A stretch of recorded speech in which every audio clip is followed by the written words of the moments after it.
Boa noite, né, a todos vocês. Nós vamos retomar então ao estudo do Evangelho segundo o Espiritismo.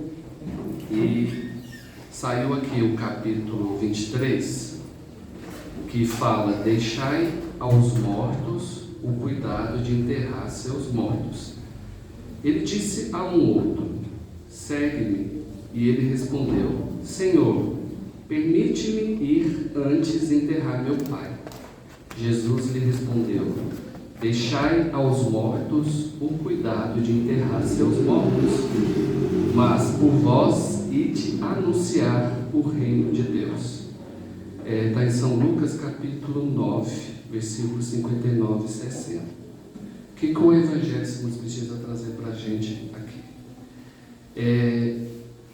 Todo o nosso percurso aqui, então, no plano terreno, todas as vinculações que nós temos, sejam pelos laços consanguíneos, ou seja pelos laços espirituais, que também está aqui no capítulo do Evangelho, ou seja, quando nós reencarnamos, nós estaremos num seio familiar, no qual se aproximarão os espíritos com os quais nós necessitamos mais resgatar imperfeições, desvios. Ou seja, os laços consanguíneos, eles nos indicam onde estão as nossas maiores provas, os nossos maiores débitos. Porque ninguém nasceu aonde nasceu por acaso.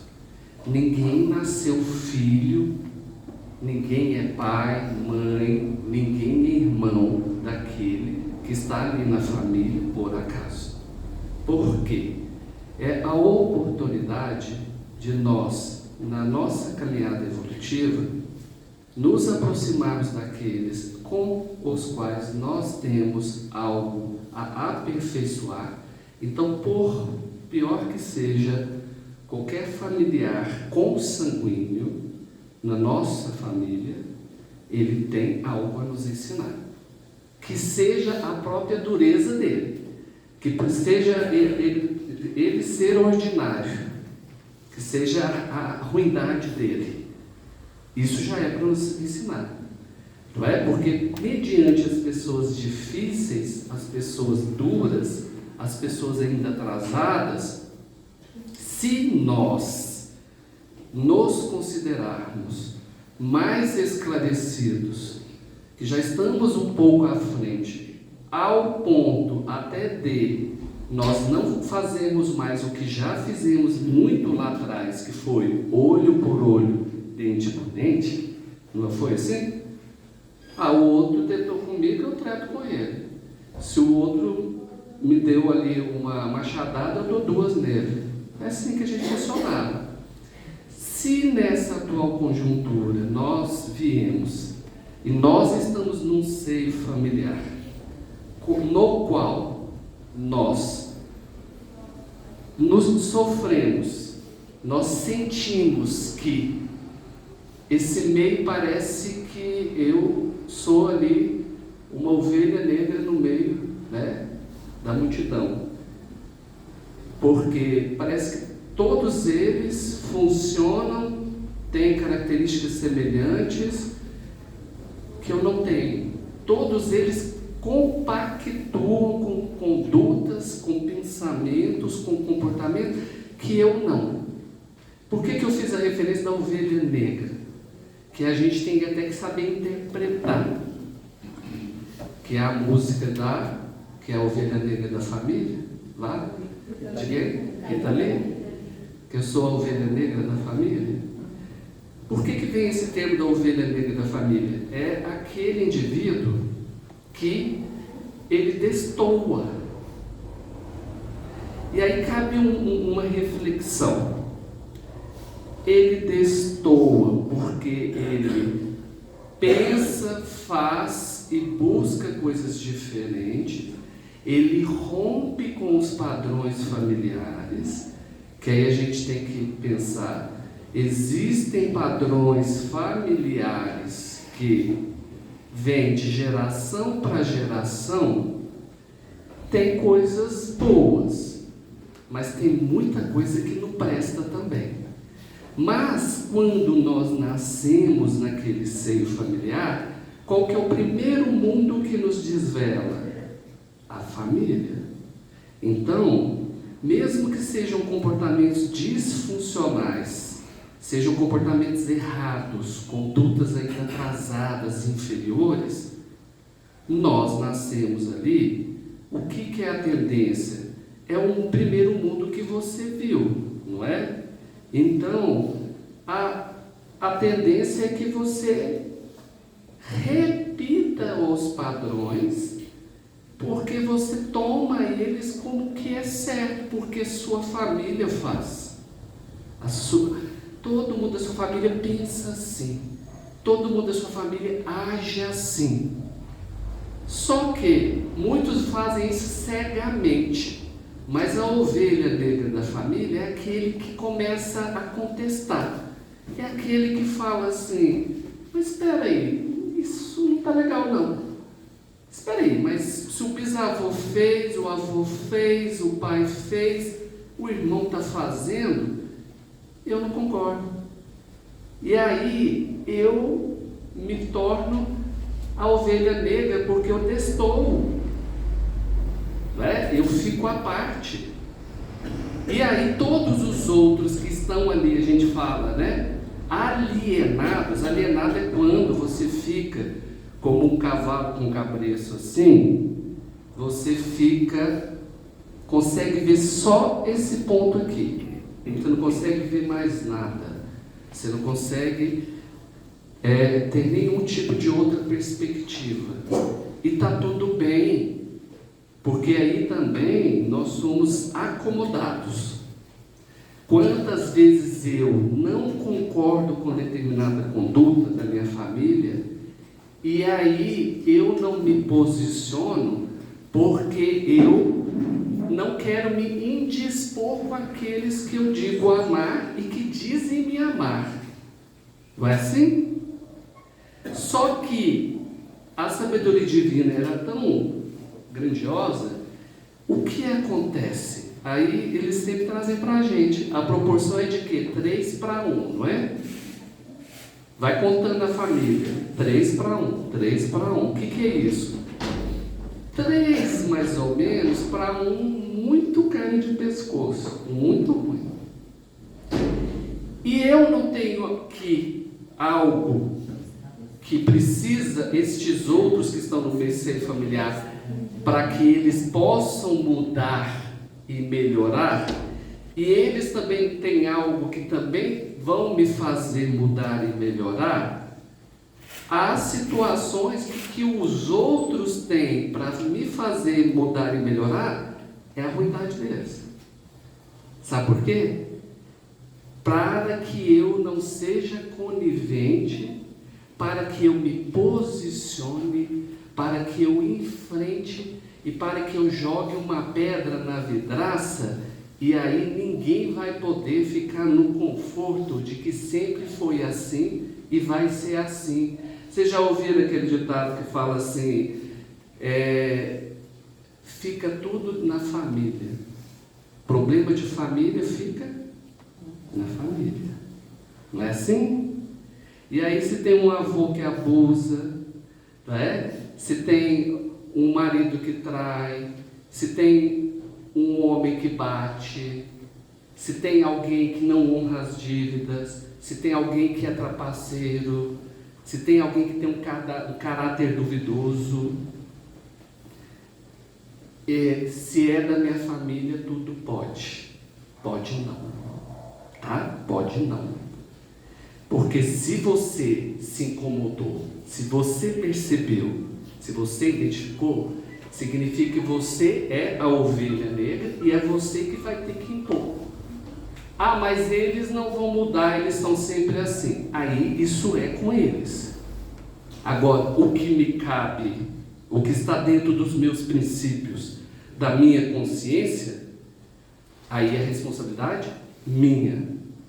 E nas famílias, às vezes, sou eu que tenho que posicionar. Às vezes a missão que me foi dada é de posicionar e de mostrar que algo não está certo, sem orgulho e vaidade, não é assim? E provocar a transformação do outro. Mas acho que isso não vai surtir efeito nenhum. Surte.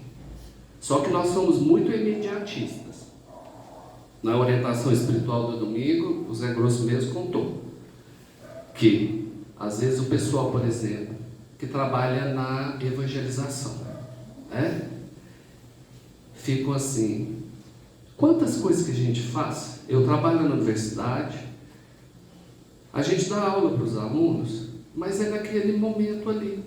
O aluno vem, passa e vai. E aí você vai pensar assim, você não vê o resultado final. Você fica sabendo que formou, que foi. Mas você fala assim, será que o que eu ensinei, que eu fiz, fez diferença? E aí pensa o pessoal da evangelização infantil. Vamos pegar as crianças. A espiritualidade mesmo apontou isso, que nós temos que entender o quanto é importante um trabalho de evangelização, porque ali, esses espíritos estão se recém-chegando aqui no plano terreno, que nascem numa família dessas, que podem ser um desses que já veio com um caráter desviado, e que o corpo físico, vocês já pararam para refletir por que a gente tem que estar no corpo físico, por que a gente tem que passar por infância, adolescente, até a gente chegar na fase adulta que a gente consegue responder por nós mesmos? Vocês já pararam para refletir o porquê que a gente não nasce, reencarna com a nossa memória espiritual integral? Que eles ocluem uma parte e nos dá a oportunidade de reencarnar meio com amnésia temporária para a gente trilhar aqui e fazer as coisinhas. Vocês já pararam para pensar isso? O porquê? Por que a gente tem que passar? Primeiro, que se a gente reencarnasse com a nossa memória espiritual integral, a gente já dentro do útero da mãe, a gente já ia chutar ela e ia querer ser abortado. Não é assim? Porque ali você está com toda a memória, com todo o conhecimento de todos os conflitos e todas as desavenças. E se você está nascendo ali no seio familiar, como eu acabei de falar, que você vai reencarnar junto daqueles que têm ali diferenças, muito provavelmente até a pessoa que você vai mais amar na vida, que é a mãe, você tem diferenças com ela, ou ela tem com você. Mas aí vamos deixar isso aqui reservado e vamos tentar viver aqui uma nova história. E aí você se pega no final da vida sofrendo e chorando porque ela partiu para o plano espiritual. E quando você retomar a sua memória espiritual e ver tudo, você vai falar assim, essa mulher que foi ordinária comigo, e agora eu fiquei nessa encarnação, ela me cuidou, ela me teve, eu a amei, e a gente desenvolveu um amor tão grande que eu sofri até por ela. Viu? A balança equilibra, não equilibra? Aí a gente vai pensando o seguinte, a infância então é um freio de mão. Eu gosto de ver o pai Benedito falar, que ele fala assim, filho, se não tivesse infância, vocês já vindo lá de lá com o facão na mão, a gente dava continuidade aqui. O negócio é isso assim, não é? Você imagina, se aqui a gente não precisar do corpo físico, já desse o início aqui pelo nível de evolução que a gente está, que a partir dos próximos mundos evolutivos, que são as escolas, nós não precisamos de mais corpos físicos, não é? Mas você imagina o nível de evolução que a gente tem agora, que a gente está vindo do mundo primitivo. A gente já repetiu de ano aqui quantas vezes? Aí a gente está aqui. Você imagina que Se a gente já começasse da onde parou lá, porque a reencarnação é isso. Aqui a gente vai dar continuidade exatamente onde a gente parou em termos de evolução lá atrás. E com direito à segunda chance para tudo que você desviou e errou lá atrás. Vou te dar uma chance de você fazer de novo. E com direito a reparar tudo. Não é assim? Aí você imagina a gente já recomeçar aqui, pelo nível de evolução que a gente estava aqui. O quebra-pau que estava lá atrás, você vai dar continuidade aqui no ponto certinho. Não é assim? Então, a reencarnação, ela possibilita para a gente esse freio de mão. O corpo físico, até desenvolver, né? O espírito fica lá dentro do corpo, bebê, nossa, alguém tem que me tocar, alguém tem que me dar comida. Depois vai crescer, nossa, eu estou aprendendo a andar, eu estou aprendendo isso. Só que a gente já vai vendo as características do espírito, não já? O que as mães falam? Que os filhos são como os dedos da mão, nenhum é igual ao outro. Mas é filho do mesmo pai, da mesma mãe. Tinha que ser igualzinho, tinha. Se a gente for pegar pela linha genética, biológica, tinha que ser igualzinho. Mas não é, porque pela a questão da perspectiva espiritual, a gente sabe que o corpo físico foi proporcionado por aquele pai, por aquela mãe. Os pais criam um novo corpo físico, eles não criam um novo espírito. O espírito já está lá e vai reencarnar, por isso que cada um é diferente. Né? A gente já vê características em uns mais pacíficas, outros mais inquietas. Aí a gente vê que vai seguir dessa forma. Mas, ok. Então, todo dentro dessa logística. E aí é o que a espiritualidade aponta ali também a todo momento. Ninguém é de ninguém.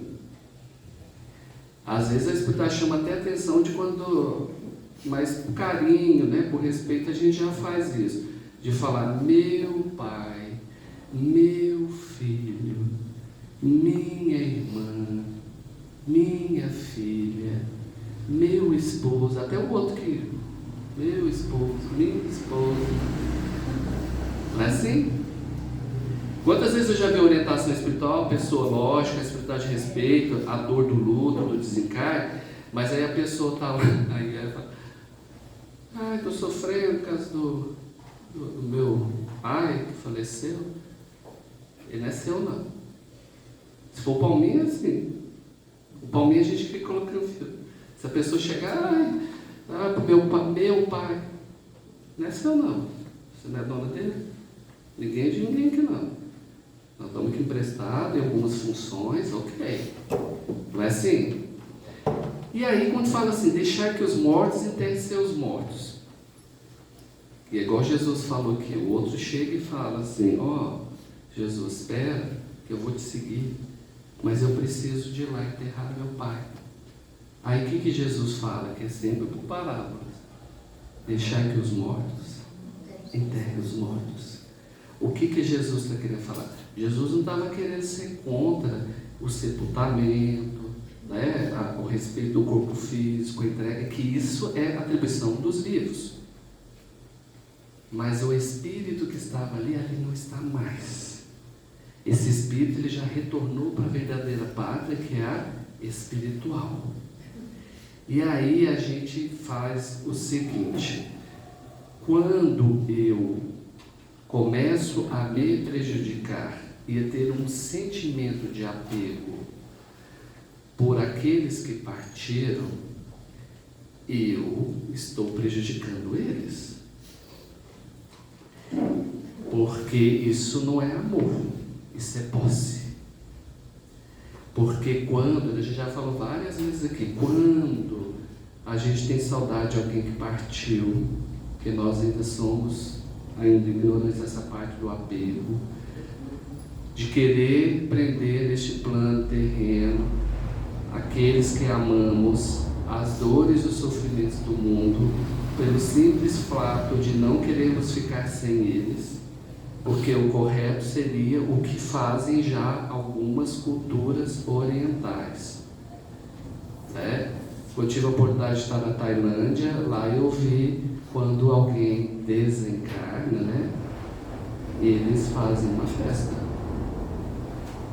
Porque eles falam assim, graças a Deus, você foi para o lugar, saiu da escola, formou, saiu do sofrimento terreno. Mas no Ocidente a nossa cultura é outra, a gente ainda é do apego, não é assim? E aí, tudo que aqui eu sinto, eu faço, reflete no que está do outro lado. Tudo também que acontece e faz com o outro, reflete em mim que está deste lado. E eu já repeti isso várias vezes. O Pai Benedito várias vezes fala assim, faz o jogo do contrário. O que é o jogo do contrário? Quando você estiver sofrendo por alguém que já partiu para o plano espiritual, inverte. Pensa que é você que partiu para o plano espiritual e que o outro está aqui. Se o outro estivesse reagindo e fazendo exatamente o que você está fazendo, como que você se sentiria? Você se sentiria feliz, homenageado, né?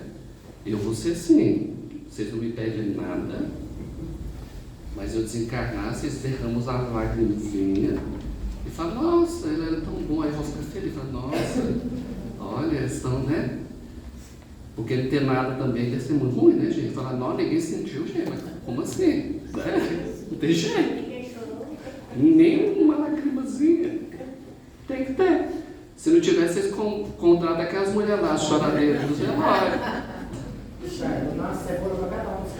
Dá uma cebola, chama pra sopa e aí vocês já descascam a cebola, vocês lembram, já recheado.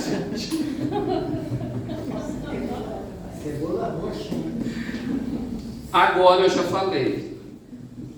Se tiver alguém, meu pai está aqui, fica rindo. Eu já falei. Se tiver alguém dando show, se tiver alguém que vai falar, eu vou morrer, eu vou acabar com a minha vida, eu manifesto. Eu vou conseguir materializar.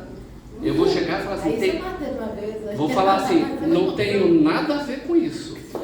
Se você desencarnar, não é por minha culpa não, é você que quer e não vou em umbral ajudar ninguém também não. Já foi. Quando eu falei isso, chama atenção, aí talvez o pai me falou assim, só de falar isso já vai estar no bar. Eu falei, que ótimo, me põe no mais de baixo, porque aí se eu for, eu vou pro ruim mesmo. Mas é uma brincadeira, mas é para refletir. Gente, eu desencarnei, eu estou good vibes lá do outro lado, olha aquelas colônias lindas, tem até ônibus que voa.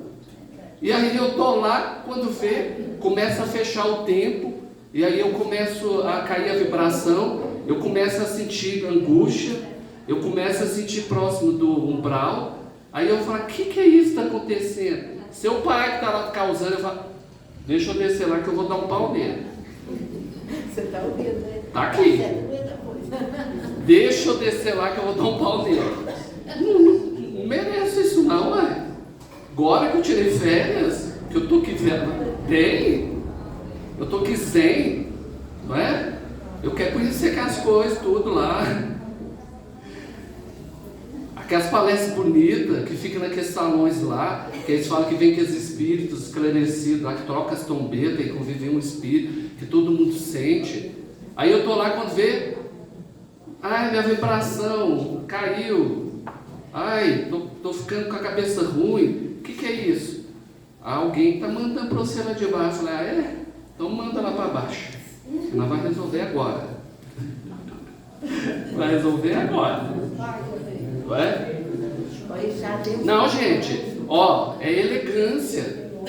Vocês vão chorar e vão falar assim, nossa, ele era uma pessoa tão boa, não é?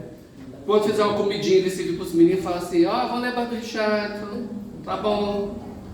A cesta básica, viu, Jané? Cadê Jané? Quando é a cesta básica, fala assim, a cesta básica, vamos botar, Richard se ajudava. Porque nisso eu quero. Nisso eu quero, sabe por quê? O que o Zé Grosso falou? O Zé Grosso falou assim pra gente na reunião, que se a gente soubesse, porque teve a distribuição de cesta básica, você sabe, né? Sábado passado. Aí o Zé Grosso falou assim: vocês não imaginam quando vai distribuir uma cesta básica, cada alimento que está ali é como se refletisse um raio de luz. Que a cesta básica é como se ela ficasse fluorescente. E que quem pega aquilo também derrama sobre ele, são os fluidos. E que leva aquilo que no caminho que vai ficando rastro. E que quando chega na casa, a cesta que está lá não é só alimento para o corpo físico, ela também ajuda aqueles que estão lá, porque ela, vou usar um termo, lumeia todo aquele lá, e todos os espíritos que tem lá sofredores, espíritos às vezes obsessores, se afastam. Porque o desequilíbrio às vezes no lar, uma família está passando por dificuldades, a vibração deles também vai baixando e vai se conectando com regiões inferiores. Então assim, até para eles saírem daquilo, fica difícil. E que é muito bonito, não é? E aí eu lembro da história do Chico Xavier, que eu já contei lá, da mãe que perdeu o filho adolescente que se suicidou. E ela muito deprimida, muito triste. Ela chegou o dia dos mortos. E aí o filho mais velho foi falar com ela: a senhora vai querer ir lá no cemitério? Aí ela tinha ido no Chico Xavier, e o Chico Xavier tinha falado para ela assim: se você ama seu filho, ele não está condenado, porque Deus é misericordioso. A gente tem que pensar nisso também. A gente valoriza muito a vida toda. É o maior crime que você pode cometer contra você mesmo ao tirar a sua vida, mas Deus é misericordioso. Deus não vai te castigar por isso, não. Quem te castiga por isso é você mesmo. E aí você entra numa escuridão, numa região inferior de você entrar em todo o remorso e todo o sentimento de ter cometido aquilo. Mas toda e qualquer ação que possa reverter para você fluidos positivos vai te beneficiar. Falou isso com ela. Aí ela falou assim: mas e o que então posso fazer? Falou: desde as orações até os atos de caridade, de amor que você fizer para com os outros, isso se reverte para o seu filho. E aí ela ficou com aquilo na cabeça. Ela falou com o filho dela: não, eu quero ir lá em Uberaba e eu vou participar lá junto com a equipe do centro lá, né, da Casa da Prece, do Chico, lá na distribuição das cestas básicas. Nós vamos comprar uns mantimentos, levar e eu vou junto. Aí o filho mais velho falou assim: então ok, foi, e ela teve o privilégio de, no dia o Chico já estava bem debilitado, o Chico foi, porque ele sempre ia. E aí ela ficou ali entregando os alimentos. E aí o Chico, ela foi se sentindo tão bem, ela foi sentindo uma paz, uma tranquilidade. E aí ela mudou o sentimento, o pensamento, porque sempre quando ela lembrava do filho, ela se conectava ao filho, se conectava ao sofrimento que o filho estava, e aí ela registrava aquela angústia, aquela vibração. Aí ela foi e falou assim: olha, pela primeira vez eu estou, ao pensar no meu filho, eu estou sentindo paz. Aí o Chico falou assim: cada alimento que você entregava emanava um raio de luz que saía daqui e descia lá sobre o seu filho, e que foi despertando ele, e que foi permitindo a ele sair da dor do sofrimento dele para as equipes socorristas resgatar. Porque as equipes socorristas, elas estão lá o tempo todo, mas elas não podem te resgatar à força. Você precisa perceber e você precisa se conectar. Mas eles estão ali. Então, aí o Zé Grosso falou, eu fiquei lembrando dessa história, e aí falou: olha, cada cesta básica que você dá, cada alimento que você faz, você está recebendo esses fluidos, você está emanando fluidos, não é? E aí a gente pensa o seguinte: por que eu falei assim, olha, a gente, quando a gente está aqui e a gente pensa nos do outro lado, a gente tem lágrima de saudade, né? A Espiritualidade já cansou de falar isso para a gente.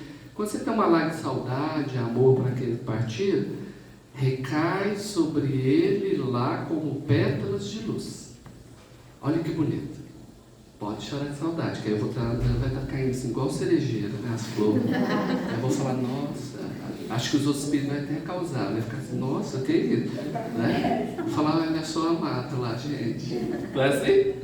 Agora, lágrima de apego, de coisa, aí eles falam que parece que fecha o tempo, aí cai raio em mim lá do outro lado, energia ruim. Aí eu falei que eu já sou brigão, que aí eu vou falar, quem está fazendo isso? Ah, é porque não me ama assim, não. Desse amor não preciso, não. Eu já vou descer lá para falar, pode parar, parou. Parou com isso aí. O que é isso? Nem que seja em desdobramento, eu vou aparecer, pode parar. Não tiver lá, ai, vou morrer por causa do chá, ai, estou aqui, não quero fazer nada. Na hora que você tomar o primeiro diazepam de noite, eu vou estar lá do lado, assim, ó. Eu vou assim, pode vir cá. Vem cá. Ai, não tem abraçar, não. Vem cá. Que show da Xuxa é esse? Acabou? Acabou? Dá um tempo aí. Não estou gostando disso, não. Viu? Pode dar um jeito aí. Aí a gente vai ver nisso. Tem um outro caso também, que uma moça, a mãe entrou num processo de adoecimento muito grave. E ela acabou, né, ficando acamada, e a filha cuidava, e ela chegou no quadro de tantas feridas por problemas circulatórios, tudo que ela tinha, que ela precisou de ter as pernas amputadas. Então, assim, ficou o corpo físico no final da vida, ele ficou só um caco, né, todo destruído ali. Mas a gente vê assim, por isso a gente tem que ser grato a esse corpo aqui, porque lá no final, quando ele está o bagacinho, gente, a gente tem que ir lá com carinho e agradecer ele, porque a gente sai dele, os que vão para a luz. A gente sai dele igual uma borboleta do casulo, assim, linda. Né? A gente às vezes, né, quando eu falei para vocês que às vezes no hospital, tipo, os pacientes em processo já de desencarne, né, de morte, estavam em cuidados paliativos, a gente vai vendo o desprendimento do corpo físico, que ele vai saindo aos poucos, e aí você olha na cama, com todo respeito e amor pelo corpo físico, o corpo físico ele é todo destruído, todo acabado, mas aquele espírito sai dele tão reluzente, tão bonito, tão leve, faz até cirurgia plástica, porque sai mais jovens, não sai velhos, não é sem doença, nada. Aí você fala, nossa, é igual uma borboleta mesmo, né? Saiu bonita. E aí você vê o tanto que esse corpo físico ele é instrumento para lapidar a gente também, para abrigar a gente. E é o que o Pai Benedito fala muito ali também, assim, e que a gente tem dificuldade de entender, quando ele fala assim, agradeça as doenças, abrace a doença, converse com a sua doença, entenda a sua doença, porque ela é um martelinho que está ali lapidando o seu espírito. Aí ele fala assim, olha o corpo físico como ele é maravilhoso, que a gente apronta, e aí quando a gente está no plano espiritual, a gente tem espíritos que a gente verifica que estão com a forma perispiritual toda detonada, toda lesionada. Reencarna, aí a gente já vê que o corpo físico, ele é como se fosse uma massa de modelar que vai restaurar a forma do perispírito. E aí nós vemos também que tem doenças que aparecem, que é o corpo físico expurgando, retirando do corpo perispiritual todas aquelas máculas, aquelas imperfeições, aquilo que outra hora nós causamos, porque a misericórdia divina ela é certeira. Você fez, ação e reação, você fez, você resgata. Ninguém vai fazer por você, a não ser você mesmo. mas é que vai lapidando o corpo físico, que vai restaurando o corpo físico, não é? Aí tá, a mãe dela ficou no leito, no estado assim muito, e aí a mãe desencarna. Só que ela não aceitava. E de amor da mãe, esse amor de apego. E aí todas as noites ela rezava, chorava e falava assim: ô mãe, aparece para mim. Por favor, mãe, pelo menos uma vez. Ô mãe, aparece para mim. Pelo menos uma vez. Não é? E aí, numa noite, a mãe dela manifestou. Ela ficou naquele estado de torpor, que a gente fica assim, eu estou dormindo, mas não estou. Sabe quando você está conversando com alguém que você fica meio assim? Que é quando acontece os desdobramentos, que aí a gente consegue afrouxar e deslocar para o plano espiritual. Aí a mãe dela registra, a mãe dela entra sem as pernas, rastejando, toda deteriorada, toda detonada. E ela pedia a todo momento: não, mãe, manifesta para eu saber que a senhora está bem. Aí o que a mãe fala? Minha filha, eu não estou bem. Mesmo eu tendo passado por todo esse processo, eu não consegui aceitá-lo. Eu não consegui ver ele como uma oportunidade de melhoria. E eu fiquei muito endurecida. Então, na minha memória espiritual, eu ainda conservo, mesmo desencarnada, no plano espiritual, todos os traços do corpo físico. E o pior, ela estava ainda acompanhando a decomposição do corpo. O corpo perispiritual ainda refletindo o que estava no corpo físico. E a filha implorando. Então, cuidado com o que você pede, que você é atendido. Então, tem questões que falam assim: deixai que os mortos enterrem os mortos. Aí, quantas vezes as pessoas vêm e falam assim: eu queria saber da minha avó que desencarnou, do meu avô, do meu irmão, do meu pai. Aí, às vezes, sai no receituário, a espiritualidade fala isso aqui: deixai que os mortos enterrem os mortos. O que eles estão querendo dizer?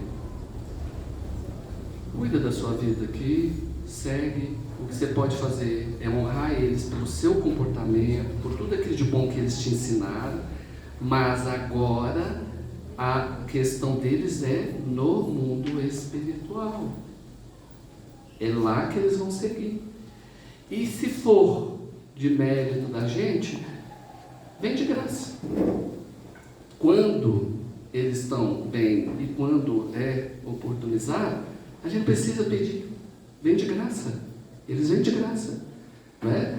Aí a gente registra, né? A minha mãe, eu já registrei elas várias vezes, e aí registro, mas é assim também, ó, em desdobramento, toda vez que às vezes que eu registrei ela, é assim: eu estava num lugar e tinha um monte de gente trabalhando, e ela lá do outro lado.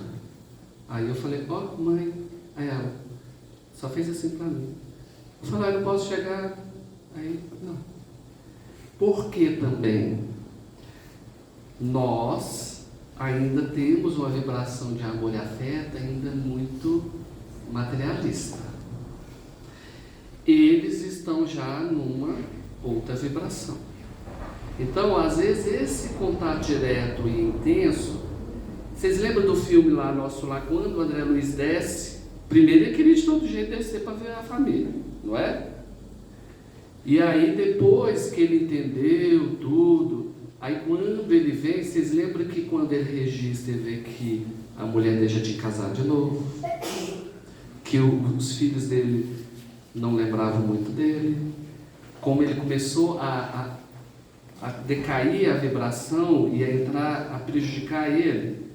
Então, nós podemos causar isso neles e eles podem causar na gente. Então, são os contatos meio assim. Sabe aquele tchau de miss? Você vê lá e eles fazem só assim para você. Não é? Agora, os sofredores, né? Os espíritos, minha filha, eles dão coque na gente, eles puxam o pé, eles fazem tudo. Está ali, o tempo inteiro, né? Você falar, pode ser alguém, um amigo, né? Para a gente conversar, bater o papo, não. porque a gente está nesse nível também. Então, só para a gente terminar, mais uma coisa que o Zé Grosso falou que foi importante, eu estava falando da evangelização, é que nós temos que entender que nos nossos trabalhos, na nossa vida, na casa espírita principalmente, nós nem sempre vamos ver os frutos.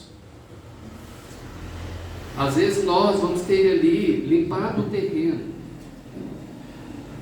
outros vão ter lá arado o terreno, outros vão ter ido lá e semeado o terreno, outros vão ter ido lá e irrigado, cultivado, e outros vão ver os frutos. Mas isso não significa que o nosso trabalho não seja importante e que a gente tem que pensar nisso. Esta etapa que eu estou fazendo, ela é importante, eu vou me dedicar a fazer o melhor possível, porque as outras dependem dela. É igual a historinha lá do jovem, estava lá plantando tâmaras. E você sabe que até germinar, crescer e dar fruto, uma tamareira demora 100 anos. Aí chegou um senhor e falou para ele assim: por que você está plantando isso aí? Você não vai comer? Aí ele falou assim: se outros tivessem pensado assim, eu não comeria essas hoje. Não é? E aí que o Zé Grosso falou, né? Dá tempo, viu? Vou aqui. Ele falou o seguinte assim, que aí as crianças, por exemplo, fica lá, acha que não vai, dá um... Aí o Zé Grosso contou a história, e eu achei que a gente acha que é engraçado, né? Porque a espiritualidade, ela preza pela simplicidade, tanto que a gente sempre fala isso. O Zé Grosso foi do bando do Lampião na última encarnação, né? Todo mundo sabe a história aí, que aí ele se afeiçoou para o Lampião, porque achava que o Lampião ia tirar dos ricos para dar aos pobres, mas depois viu que não era assim, que o Lampião violentava, abusava. E aí ele começou a avisar para as pessoas, e o Lampião ficou sabendo, furou os olhos dele, desencarnou. Aí, a Nina Daroeira, que veio receber, o José Kleber também, que é parente da Sheila, a gente vê nas ligações. Ele se apresenta assim, o Pai Benedito também, mas isso é a forma deles darem uma identidade que representa a simplicidade, né? Porque o que eles mais querem assim, é focar naquilo que foi mais importante para eles evoluir, no aprendizado. E aí a gente já ficou rindo porque o povo, nós gostamos de imagens. A Janete Ainã, quando chegou lá em cima, perto da sala de obsessão, gente, quando chegou um quadro Zé Grosso desse tamanho, no dia que eu olhei, eu falei: Janete, nós vamos tomar uma sova. Toda vez que ele manifesta aqui, ele fala assim: esta casa que eles colocaram meu nome, não é? Que nem isso. Eu falei: gente, você está fazendo quadros Zé Grosso desse tamanho, colocando nos lugares, não pode, né? Aí ele veio contar que, ele falou assim, lá, em Belo Horizonte, lá no Lagos, tem uma creche que é o nome do Zé Grosso. Aí ele já veio todo assim, lá naquele lugar que colocaram o meu nome numa creche, e aqui vai colocar a do Glacos, né? Porque eles são parceiros, ó.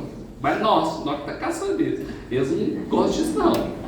Nós estamos inventando essas coisas. Aí ele foi contar o seguinte, só para fechar com essa história. Ele falou que uma mãe que era assistida por lá, colocou o filho na creche.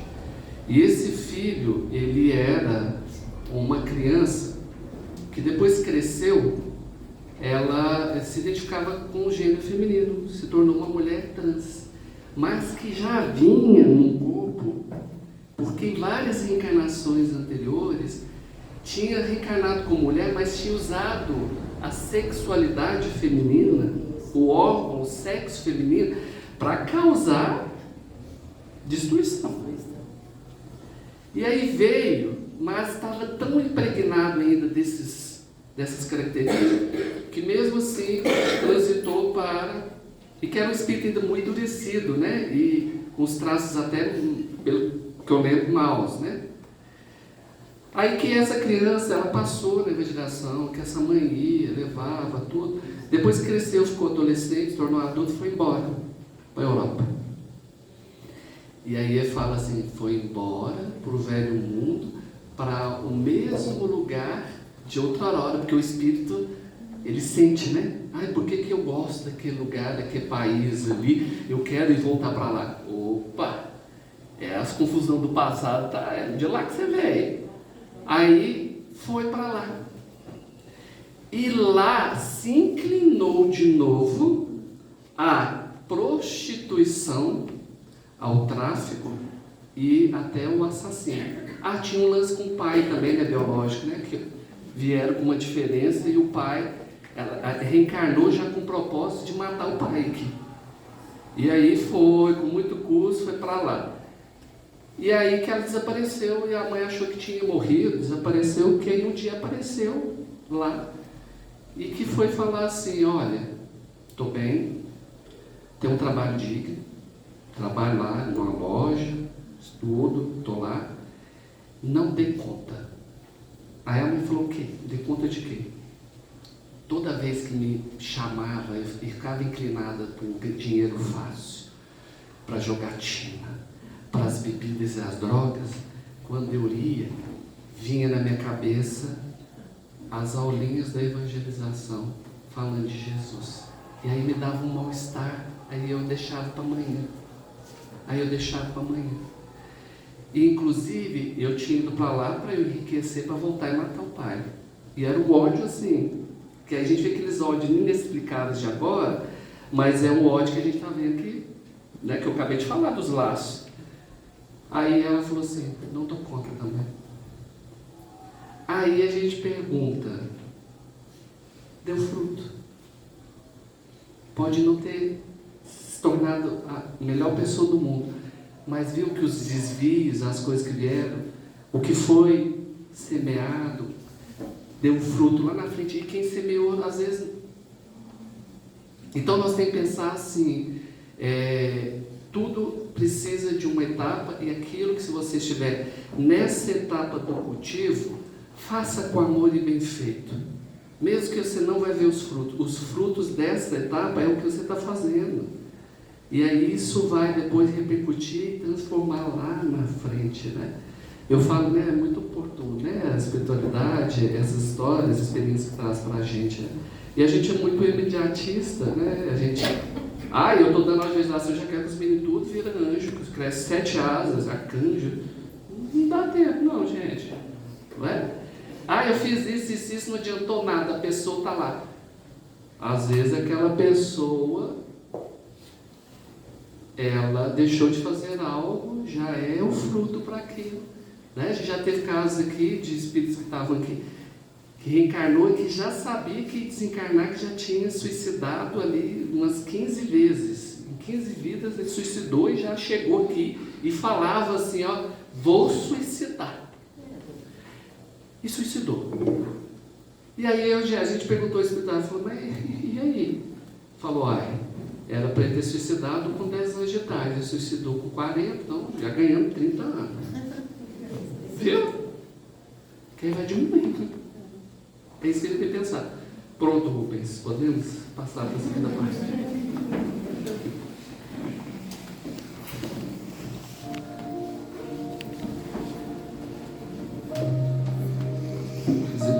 Vamos nesse momento passar para a segunda parte do nosso trabalho, fechar os nossos olhos, procurar uma imagem que nos remeta ao bem, ao amor. Possa ser a imagem do Cristo, mas do Cristo vivo, que por aqui caminhou, trazendo todos os seus ensinamentos, todo o seu amor. Que Ele assim permita os seus emissários espirituais de luz virem ao nosso encontro neste momento,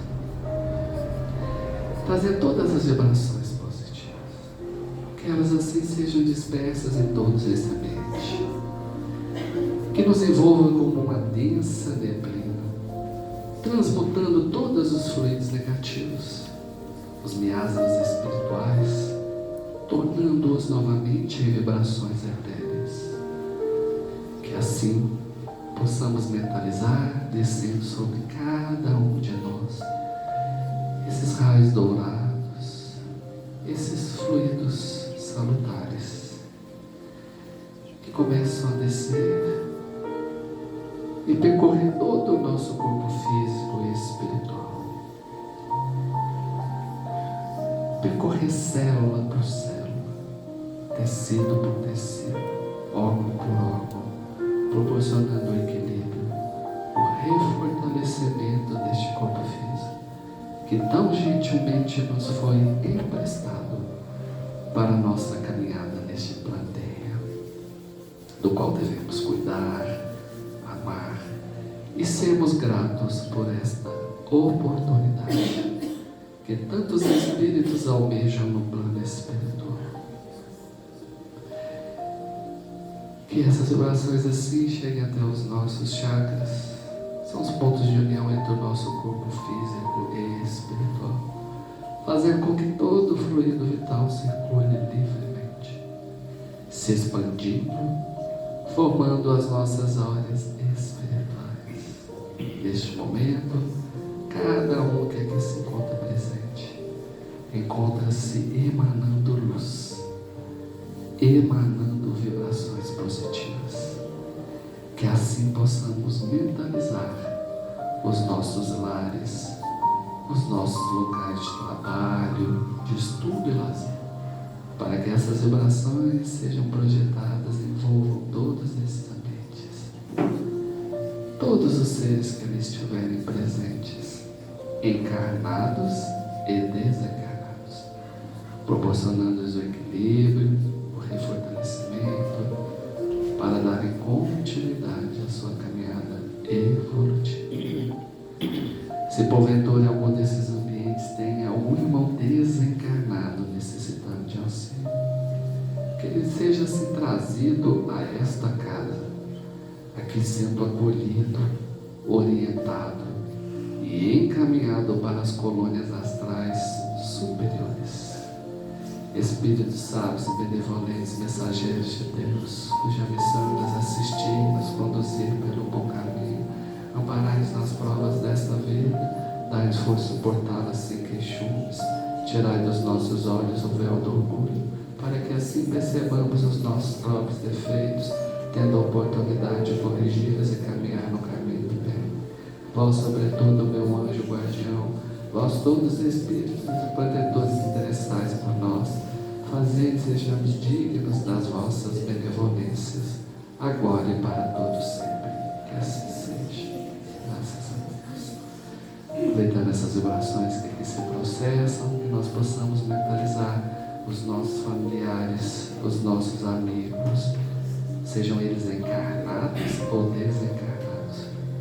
Que essas vibrações sejam projetadas até eles, que desçam sobre eles como uma chuva de pétalas de luz, levando todo o nosso amor, todo o nosso carinho, todo o nosso desejo de que eles também se restabeleçam para darem continuidade à sua caminhada evolutiva. Ave Maria, cheia de graça, o Senhor é convosco. Bendita sois vós entre as mulheres, bendito é o fruto do vosso ventre, Jesus.